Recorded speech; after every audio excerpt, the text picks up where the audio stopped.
আসসালামু আলাইকুম viewers, welcome to Maliha sweet kitchen. এই শরবতটা খাওয়ার পর আমার হাজব্যান্ডের কলিজাই ঠান্ডা হয়ে গিয়েছে।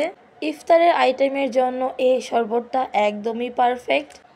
চলুন শুরু করা যাক কিভাবে আমি তৈরি করি। শরবতটা তৈরি করার জন্য আমি নিয়েছি 1 কাপ আনারস।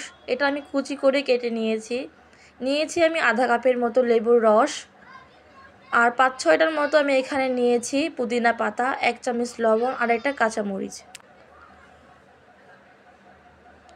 এখন আমি একটি ব্লেন্ডারে জুসারের জারে সবগুলো উপকরণ একে একে দিয়ে দিব।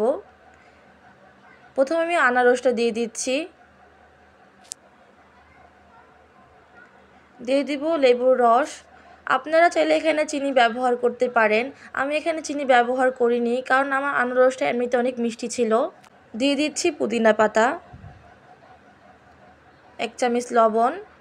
আপনারা চাইলে এখানে বিট লবণটাও ইউজ করতে পারেন।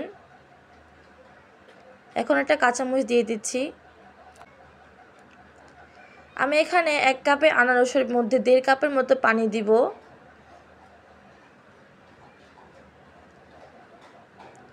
দেড় কাপে পানি দিয়ে আমার জুসটা 2 থেকে 3 গ্লাসের মতো হবে।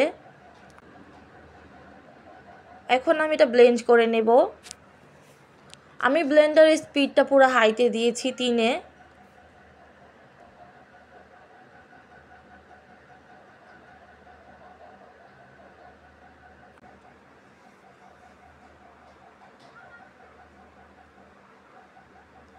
আমার ব্লেন্ড করা শেষ। দেখতেই পাচ্ছেন কত লেমন কালার একটা কালার এসেছে।